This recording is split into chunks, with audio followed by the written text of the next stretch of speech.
प्यारे स्टूडेंट, स्वागत है आप सभी का अपना चैनल न्यू क्लासेस में। आज का वीडियो क्लास 11 के स्टूडेंट के लिए काफ़ी इंपॉर्टेंट होने वाला है। आज मैं आप लोगों को इकोनॉमिक्स यानी कि अर्थशास्त्र का दूसरा चैप्टर आंकड़ों का संग्रह, इसके जितने सारे एमसीक्यू क्वेश्चन बने हैं मैं सारे क्वेश्चन को उठा के लाया हूँ। बस वीडियो को अंत तक आप लोग देख लीजिए। और इनसे पहले मैंने चैप्टर 1 का वीडियो अपलोड कर दिया है, अगर आप लोग नहीं देखे हैं तो इस वीडियो के नीचे डिस्क्रिप्शन में उसका लिंक है, आप लोग जा करके देख लीजिए। और हर एक वीडियो काफ़ी इंपॉर्टेंट है आप लोगों के एग्ज़ाम से, तो आप लोग याद रखिएगा एग्ज़ाम के लिए हर वीडियो को देखना काफ़ी इंपॉर्टेंट है। जा करके देखिए, मेरे चैनल के प्लेलिस्ट में हर वीडियो आप लोगों को मिल जाएगा। तो देखिए यहाँ जो पहला प्रश्न है काफ़ी इंपॉर्टेंट है।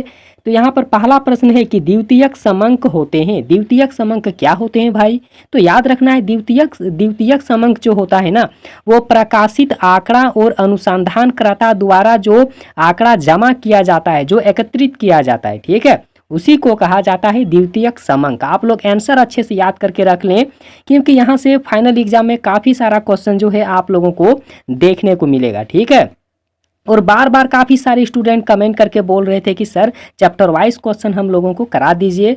तो देखिए चैप्टर वाइज क्वेश्चन भी पढ़ना काफ़ी इंपॉर्टेंट होता है, मॉडल पेपर भी पढ़ना काफ़ी इंपॉर्टेंट होता है, और किताब में जितने सारे क्वेश्चन है उसे पढ़ना भी तो काफ़ी इंपॉर्टेंट है। हर एक क्वेश्चन आप लोगों को इस चैनल में ही मिलने वाला है, ठीक है। हर एक क्वेश्चन, हर एक वीडियो आप लोगों को मिल जाएगा, बस चैनल को आप लोग जरूर सब्सक्राइब करके रख लें। तो यहाँ पर देखिए जो दूसरा प्रश्न है ना कि निम्न में से कौन सा चर खंडित है? क्या है? तो चर खंडित है, कौन वाला होगा? तो छात्रों की जो संख्या है ना वो चर खंड में आएगा। किस में आएगा? चर खंड में आएगा। आगे देख लीजिए कि निम्न में से एक प्रत्यक्ष व्यक्ति अनुसंधान के एक लाभ है, तो शुद्धता इसका राइट आंसर होगा, ठीक है।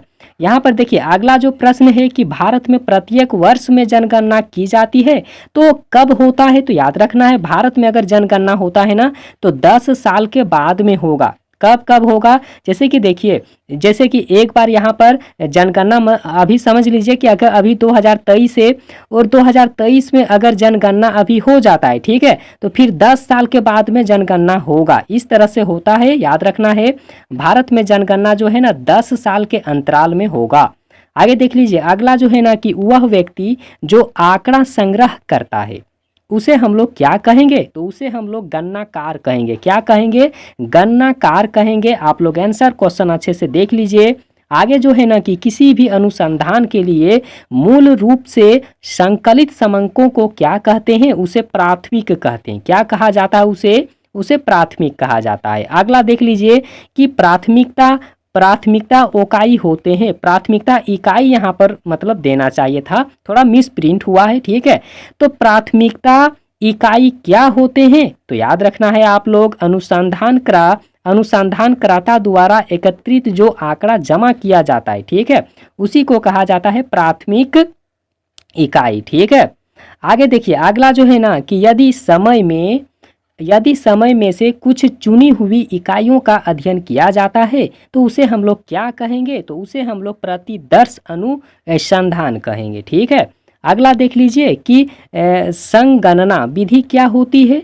तो उपयुक्त जहाँ पर समग्र के सभी इकाइयाँ एक रूप ना हो, ठीक है, उसी को संगणना कहा जाता है। और एक बार आप लोग समझ लीजिए कि संगणना विधि क्या होता है? तो जहाँ पर समग्र के सभी इकाई एक रूप नहीं होता है, एक समान नहीं होता है, उसी को संगणना कहा जाता है।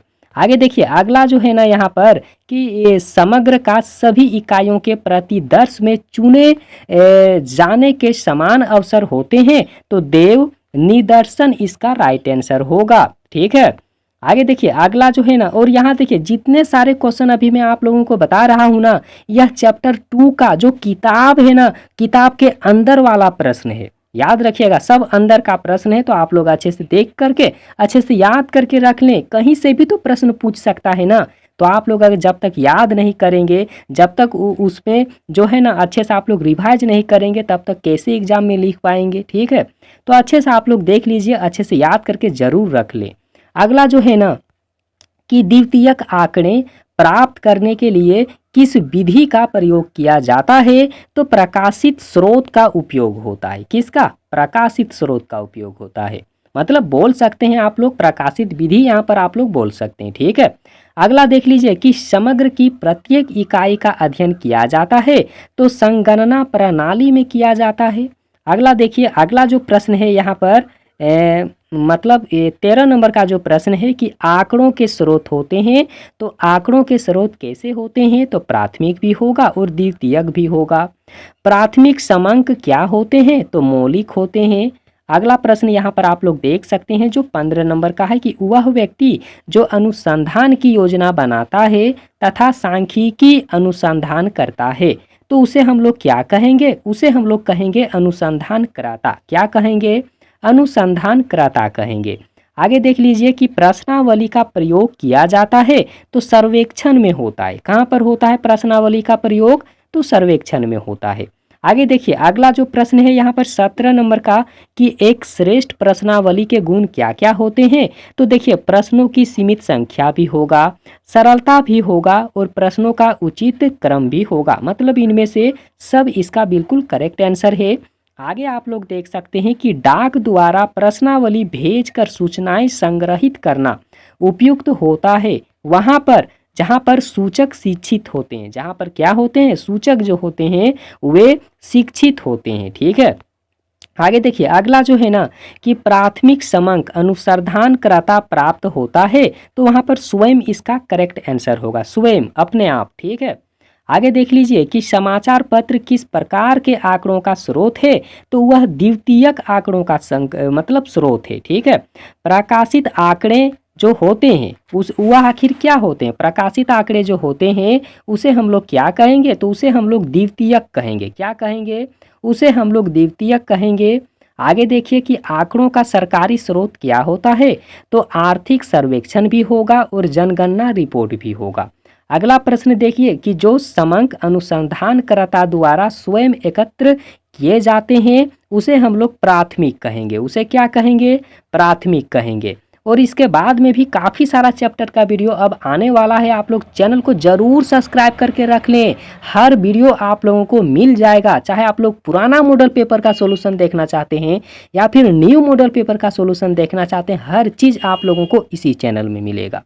आगे यहाँ पर आप लोग देख सकते हैं कि अच्छा न्याय दर्श आधारित होता है। अच्छा न्याय दर्श आधारित होता है तो देव निदर्शन इसका राइट आंसर होगा। क्या होगा, देव निदर्शन इसका करेक्ट आंसर होगा। आगे देख लीजिए कि अनुसंधान की विधियां होती है, तो अनुसंधान की विधियां 2 विधि होता है। आगे देखिए, अगला जो है ना कि जनगणना अनुसंधान है, तो जनगणना कैसी अनुसंधान है, तो समग्र की प्रत्येक इकाई का अध्ययन करना, यह करेक्ट आंसर है। आप लोग देख लीजिए अच्छे से, जब तक आप लोग रिवाइज नहीं करेंगे, जब तक आप लोग लिखेंगे नहीं, तब तक समझ में नहीं आएगा। आप लोग लिख लीजिए, उसके बाद आप लोग 1 2 3 बार पढ़ लीजिए, उसके बाद देखिए समझ में आ जाएगा। ठीक है, यहाँ पर देखिए कि निम्न में से निदर्शन का एक प्रकार कौन नहीं है, तो याद रखना है 2 गुना प्रतिचयन बिल्कुल भी इसका राइट आंसर है। यहाँ पर देख लीजिए इस प्रश्न का। आगे देखिए कि संगणना विधि सर्वाधिक उपयुक्त किसके लिए होता है, तो विजातीय समांक के लिए होता है। किसके लिए, तो यहाँ पर देख लीजिए अगला जो है ना कि लॉटरी विधि में इकाइयों का चयन किया जाता है, तो देव निदर्शन प्रणाली में होता है।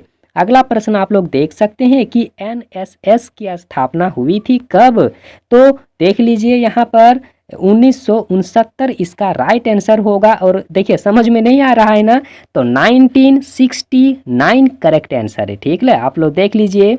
आगे देखिए अगला जो है ना कि जनसंख्या की विशेषता क्या क्या हो सकता है, तो देखिए जनसंख्या की विशेषता जो है ना वो व्यापकता भी होगा, नियमित भी होगा, निश्चित क्षेत्र भी होगा, मतलब इनमें से सब होगा।